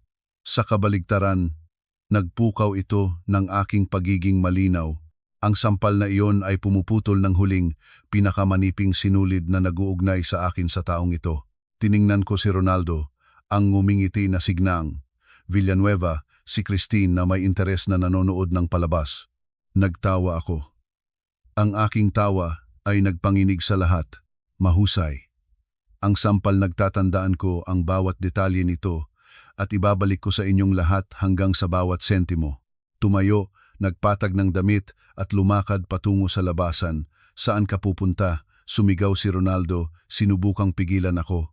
Pupunta akong bumili para sa inyo ng inumin para sa pagdiriwang ng bagong tahanan. Gusto ninyong magdiwang, hindi ba? Lumingon ako. Matulis ang aking tingin. Parang talim. Natulala si Ronaldo. Malamang naniniwala siya sa akin o nagdesisyong bigo na ang loob ko. Oo, pumunta at mamili at bumili ng beer.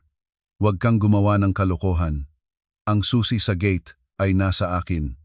Ingatan mo, lumabas ako. Tinunaw ako ng kadiliman. Hindi ako pumunta para bumili ng beer. Pumunta ako sa maliit na pintuan na nakatago sa likod ng mga palumpong na kilala lang ng mga mayari. Dahan-dahan akong lumabas. Sinara ito at nakatayo sa labas ng malamig na rehas. Tiningnan ang maliwanag na mansyon kung saan nagkalat na ang mga tunog ng karaoke. Inilabas ko ang telepono. Halo, Paulo, ikaw ito na si Ana. Handa na ba ang mga dokumento? Pupunta na ako ngayon. Lumingon at lumakad, naiwan sa likod ang matamis na bitag na sumulyap na. Ngayong gabi, ang kanilang bagong tahanan ay bibisitahin ng mga napaka-espesyal na hindi inaanyayahang panauhin. Nakaupo ako sa opisina ng abogado sa harapan ni Attorney Andres Buenaventura, isang kilalang abogado sa krimen at malapit na kaibigan ng ninang.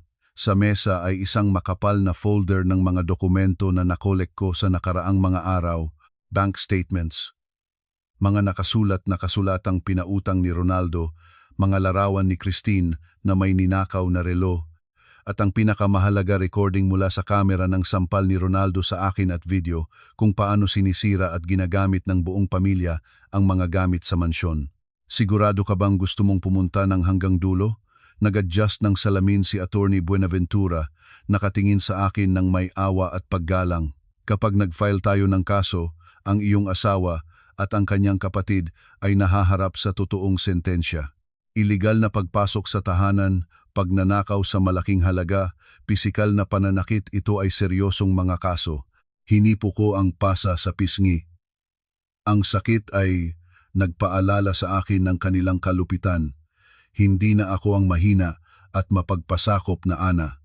Sigurado na ako, wala na silang ibinigay sa akin na pagpipilian at hindi ako obligadong magiwan sa kanila ng daan palabas. Pakiusap, ihanda ang reklamo ng mas mabilis na posible.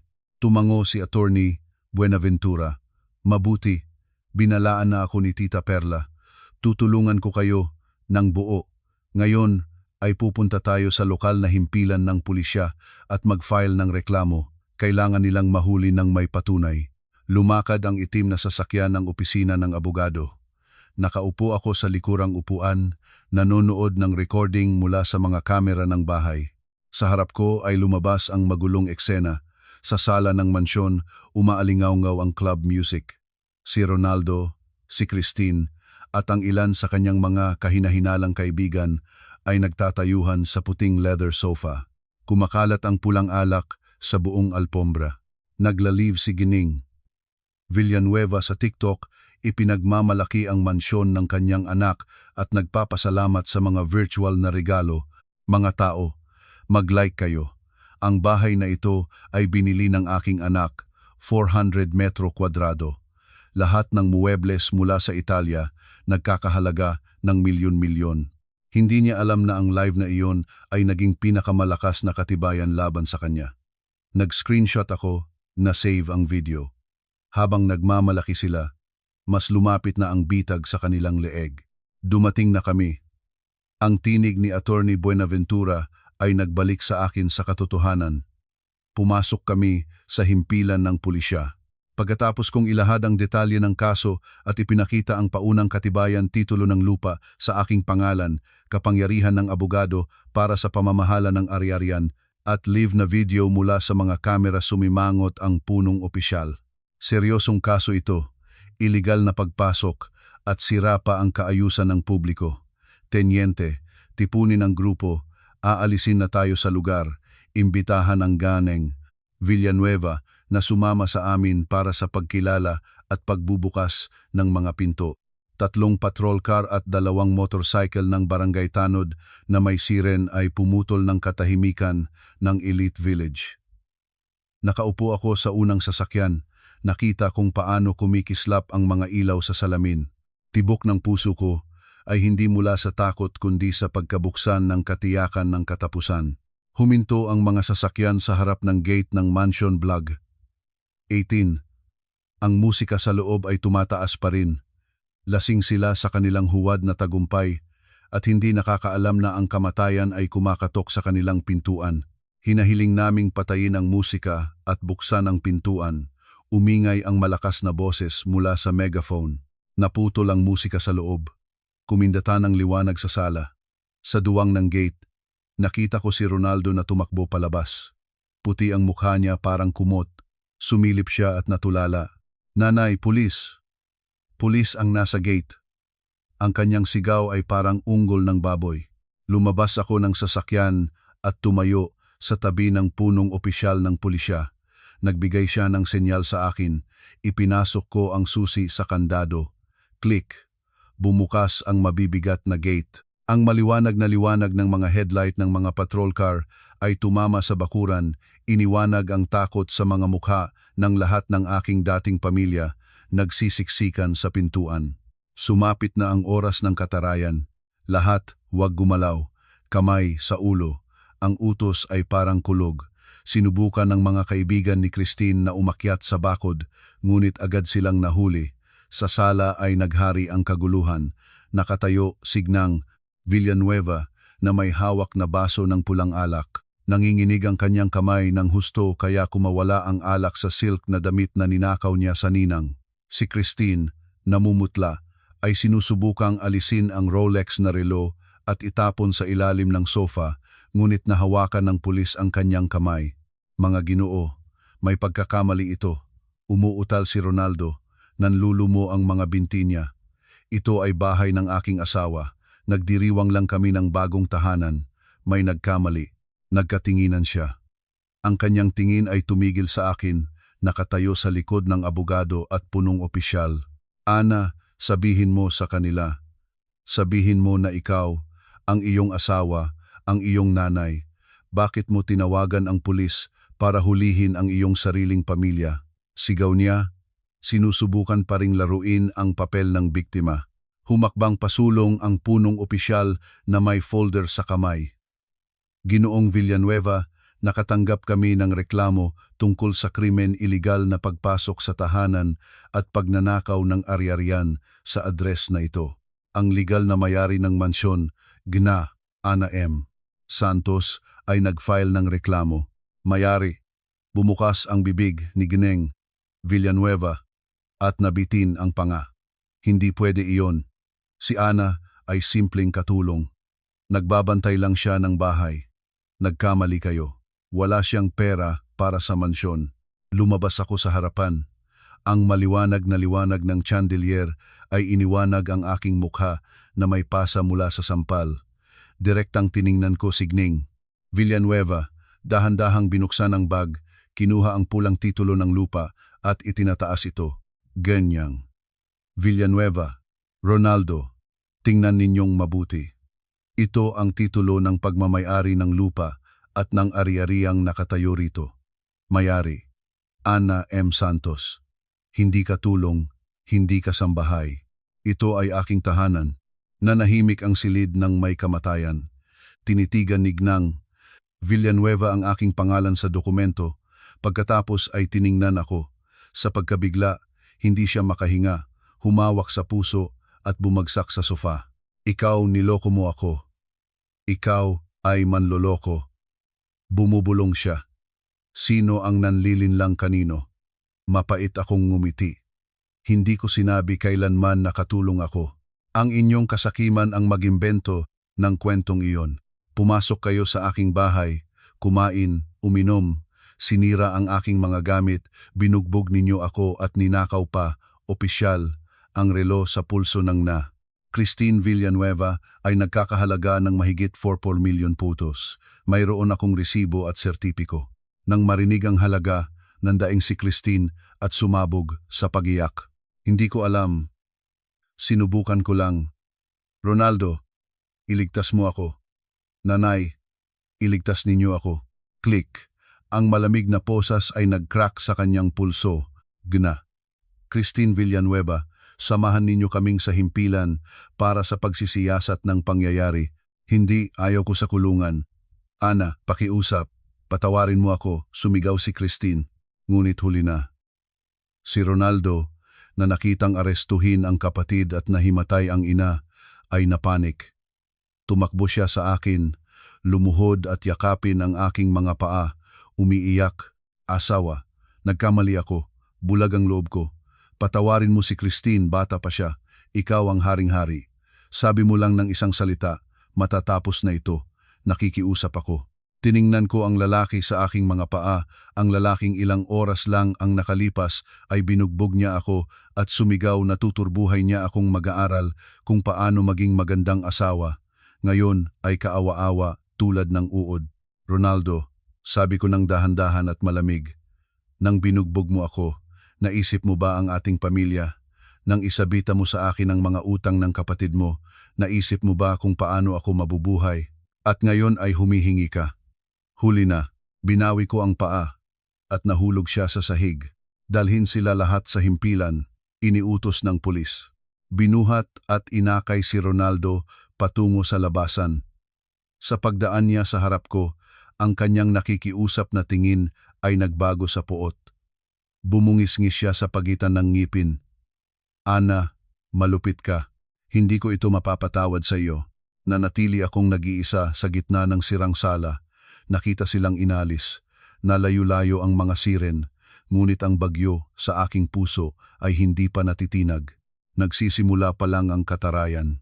Sa silid ng investigador, ang malamig na liwanag ng fluorescent na bumbilya ay bumabagsak sa bakal na mesa. Nakaupo ako sa harapan ni Ronaldo. Ibinaba niya ang ulo ng may pagkabigo. Kaawa-awa ang hitsura niya. Sa labas, umiiyak si Gnang. Villanueva humihingi ng pakikipagkita sa anak at sumisigaw na nagset ng bitag ako. Ibinaba ni Attorney Buenaventura sa mesa ang isang dokumento. Ronaldo, ito ay reklamo para sa annulment ng kasal sa mutual na kasunduan. Pinirmahan na ni Ana.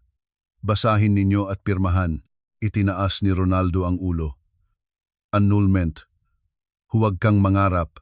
Hindi ako pipirma. Ngayong mayaman ka na, gusto mo na akong talikuran. Hindi magiging ganoon. Ang ari-arian na natamo sa loob ng kasal ay pareho nating pagmamay-ari. Ang mansyon na iyon ay akin din.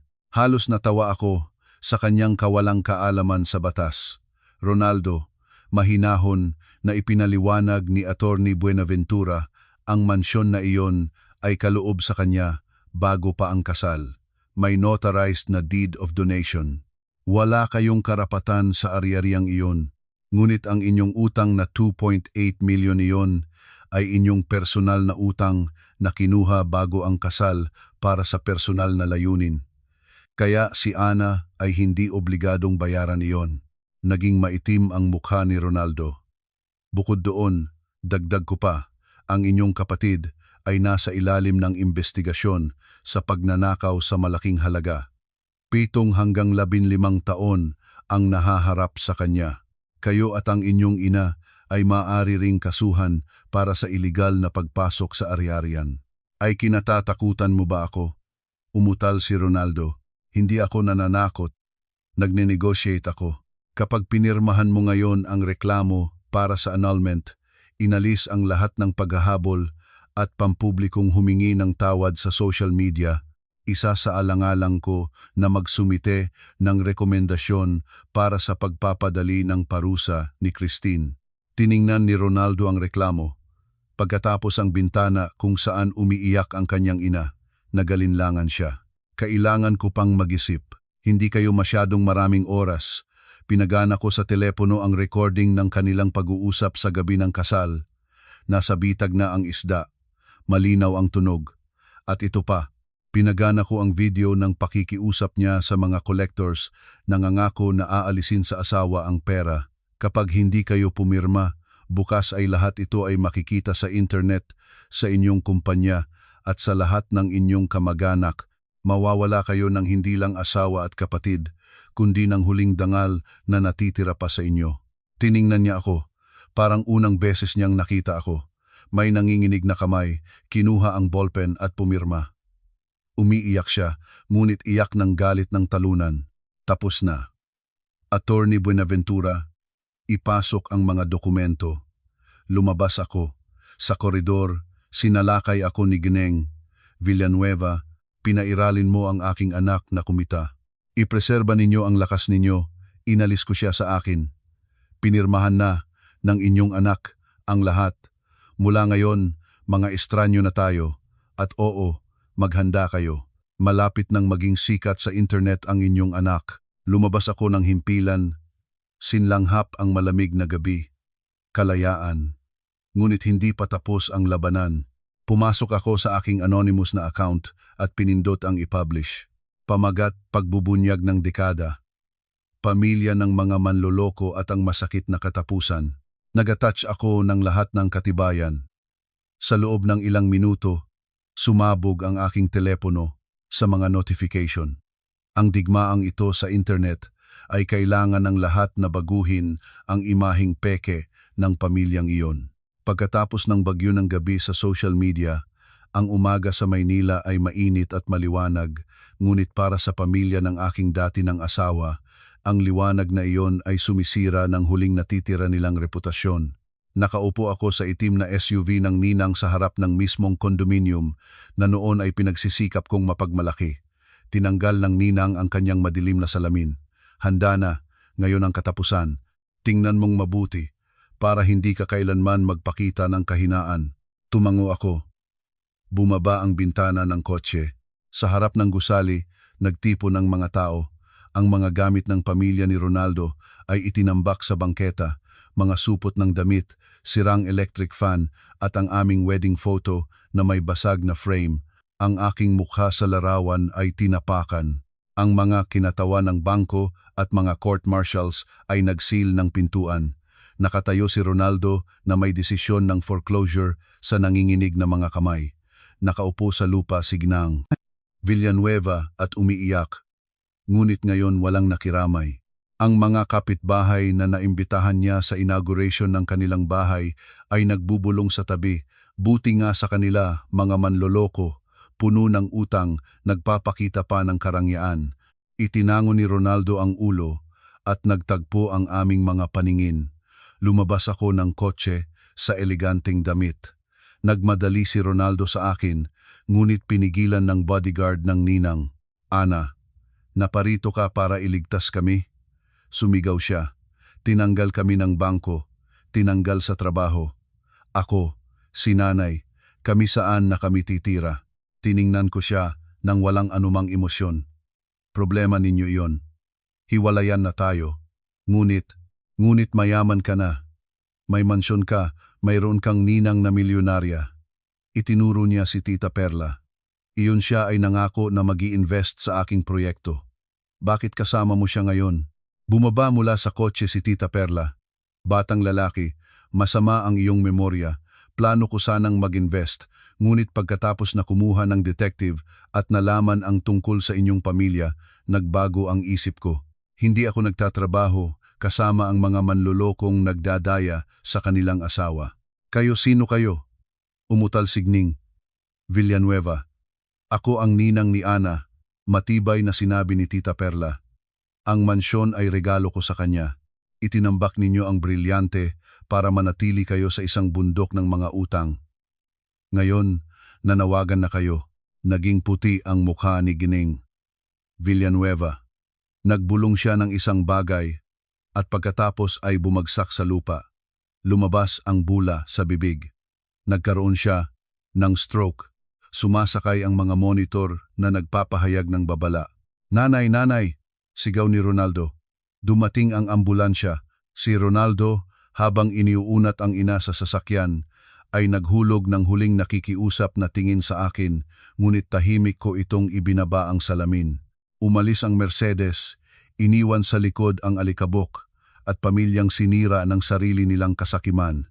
Ospital ng bayan, ward para sa mga mahirap. Amoy disinfectant. At pagkatapos ay ayaw ko sanang puntahan doon, ngunit pinapayo ng abogado na pumunta para harapin ang usapin sa rekomendasyon para kay Christine. Nakaupo si Ronaldo sa labas ng ICU na may isang bundle ng mga bayaring bilis. Nang makita niya ako, tumayo siya. Ana, naparito ka. Alam kong hindi mo kami pababayaan. Gusto niyang hawakan ang aking kamay, ngunit umatras ako. Kumusta ang nanay? Stroke. Paralisado ang kaliwang panig. Kailangan ng agarang operasyon. Nagkakahalaga ng halos P500,000 pisento. Mabilis niyang sinabi. Ana, wala akong pera. Nakablock ang mga card. Nakasil ang bahay. Tumalikod ang mga kaibigan. Iutang mo sa akin ang 500,000 pesos. Magtatrabaho ako para sa iyo ng buong buhay. Tiningnan ko siya. Para sa akin ngayon, ang halagang iyon ay hindi malaki. Ngunit para sa kanya, buhay ng kanyang ina ang nasa usapin. Ngunit naalala ko ang lahat kung paano nila ako pinipilitin na bayaran ang kanilang mga utang, ang sampal ni Ronaldo, ang kanilang paghamak. Ang simula ng pagkaawa na nararamdaman ko ay agad na namatay. Hindi ako magpapautang, malamig kong sinabi, dahil alam kong hindi mo ibabalik. Lumuhod si Ronaldo sa koridor, hindi pinapansin ang mga mata ng mga tao. Ana, nakikiusap ako, ito ang aking ina. Kahit mali siya, matanda na siya, magpapatawad ka bang mamatay siya? Para sa iyo ngayon, 500,000 pesos, ay parang pagbili ng bag, muli na namang pagkukunwari. Tumayo ka, huwag magpalabas. Binuksan ko ang bag at kinuha ang makapal na sobre. Nagnining ang mga mata ni Ronaldo. Inagaw ang sobre, ngunit sa loob ay hindi pera, isang bundle ng papel A4. Ano? Ano ito? Isang listahan ng mga trabahong pangsaka na may araw-araw na bayad. Mahinahon kong sinabi, kargador sa palengke, janitor sa gabi, manggagawa sa konstruksyon. Kapag nagtrabaho ka ng 3 shift at naibenta ang motorsiklo, sa loob ng 1 linggo ay makakaipon ka ng unang bayad. Ikaw ba ginagawa mo akong katawa-tawa? May degree ako sa ekonomiya, pinuno ng department. Dating pinuno, pinutol ko. Nahaharap ang iyong ina sa kamatayan at iniisip mo pa ang iyong pride. Kung gayon, umupo ka at iyak sa iyong diploma. Lumingon ako para umalis, ngunit naalala ko ang isang bagay. Lumapit ako sa kanya at bumubulong sa tainga. Mayroon pa isang paraan. Pumunta sa probinsya, sa lumang bahay. Sa ilalim ng kama ng iyong ina, sa ilalim ng 2 tiles, may passbook na nagkakahalaga ng 3 milyon. Mas gugustuhin niyang malunod kayo sa mga utang kaysa ibigay ang pera. Maswerte ka. Nagbago ang mukha ni Ronaldo. Sa kanyang mga mata ay kumislap ang alinlangan at kasakiman. Iniwan ko siya nang nakatayo sa gitna ng koridor. Hindi ko na kailangan pang gumawa ng kahit ano. Kailangan ko na lang na manood kung paano nila sisirain ang kanilang mga sarili. Pagkaraan ng 2 araw, nalaman ko mula sa isang kilalang nurse na pumunta nga si Ronaldo sa probinsya at nahanap ang passbook na nagkakahalaga ng 3 milyon. Ngunit sa pakubling kapalaran, ito ay nakaregister sa pangalan ng matagal nang nawawalang kapatid ni Gning. Villanueva. Bumalik si Ronaldo sa ospital at hinihingi sa ina na pirmahan ang isang special power of attorney o sabihin kung nasaan ang passport ng kapatid niya. Sa ward ay nagpalabas ng tunay na drama. Signang. Villanueva, na hindi makapagsalita, ay umiiyak at humuhungos, sinusubukang protektahan ang kanyang huling lihim.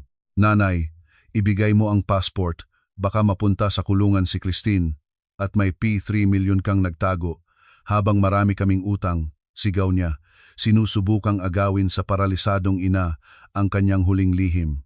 Sa sandaling iyon, bumukas ang pintuan at pumasok ang mga pulis. Kasunod nila si Christine sa posas. Ginoong Villanueva, samahan ninyo kaming sa opisina. Pinalawak namin ang investigasyon sa kaso ng panloloko sa investment scheme ng Leon Capital. Ang inyong kapatid ay nagbigay ng pahayag na kayo ang kanyang kasabwat, naglabasan ang pera sa pamamagitan ng inyong account at kinasangkot ang iba pang tao, kabilang ang pagtatangkang magnakaw ng ari-arian ng inyong dati ng asawa sa pamamagitan ng mapanlinlang na paraan. Tiningnan ni Ronaldo si Christine. Ibinaba nito ang ulo. Patawad, Ronaldo. Sinabi sa akin na kapag ibinigay ko ang organizer, bibigyan ako ng mas magaan na sentensya. Ikaw, pinagtataksilan mo ang sariling kapatid.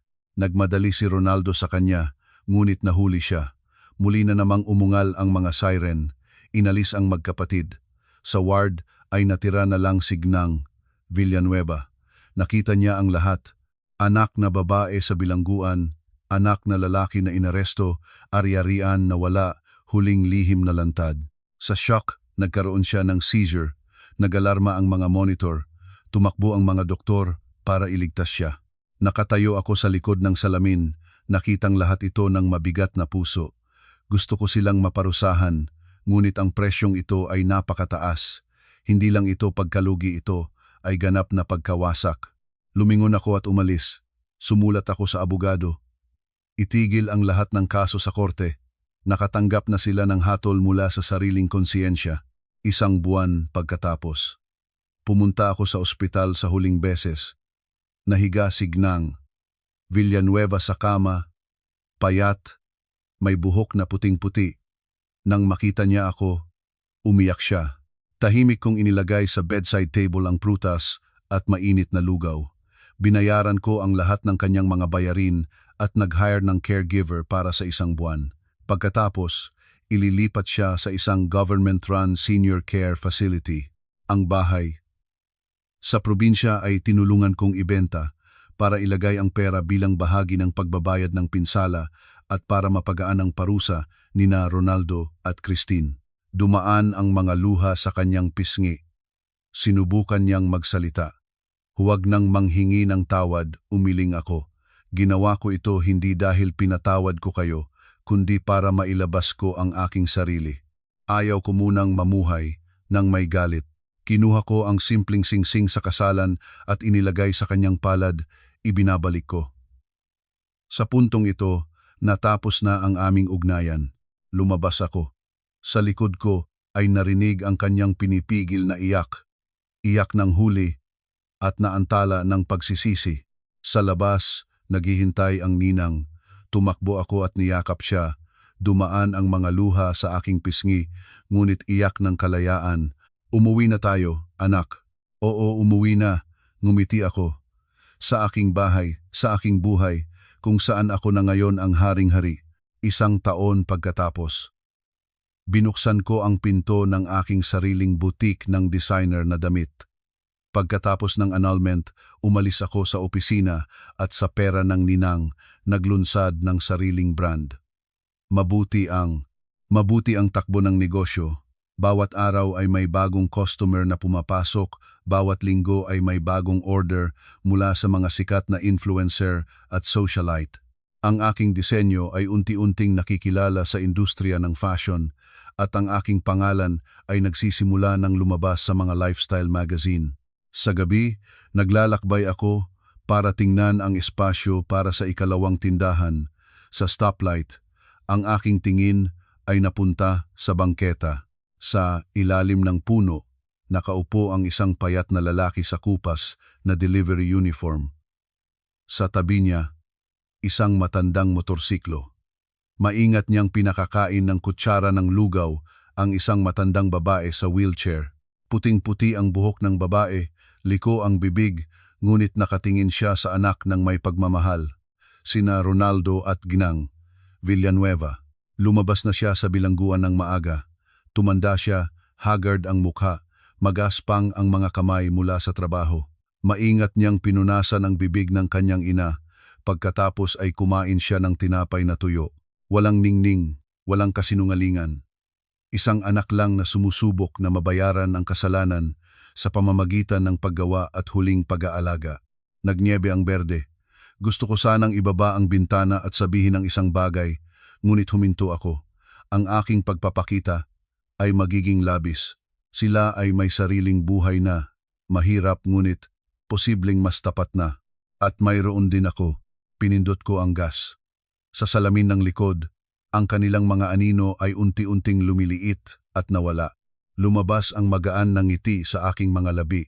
Ang buhay ay makatarungan, ngunit minsan ang pinakamahusay na katapusan ay hindi ang pagwasak sa kalaban, kundi ang kanyang pagsisisi at para sa sarili ang pagkakataong lumipad ng mataas sa itaas ng dumi ng nakaraan. Pinagana ko ang radyo. Sa harap ko ay nagnining ang paglubog ng araw, nagpipintura ng daan sa ginto. Nalalaman kong ang pagsikat ng bagong umaga ng aking buhay ay nagsimula na. Salamat sa inyong mahalagang oras na ginugol sa pakikinig ng kwentong ito mula sa channel ng Kung napakinabangan ninyo ang video na ito, huwag kalimutang mag-like, ibahagi sa inyong mga mahal sa buhay, at syempre, mag-subscribe sa channel at pindutin ang kampanilya para hindi kayo makaligtaan ng mga bagong kapakipakinabang na nilalaman. Sama-sama nating buuin ang isang mainit na komunidad kung saan ang bawat isa ay makakalinang, makakapagsalita ng karanasan at makakahandang harapin ang buhay ng puno ng kalusugan at kapayapaan ng puso. Nais naming maging masaya at matagumpay kayo at ang inyong pamilya. Hanggang sa susunod na video.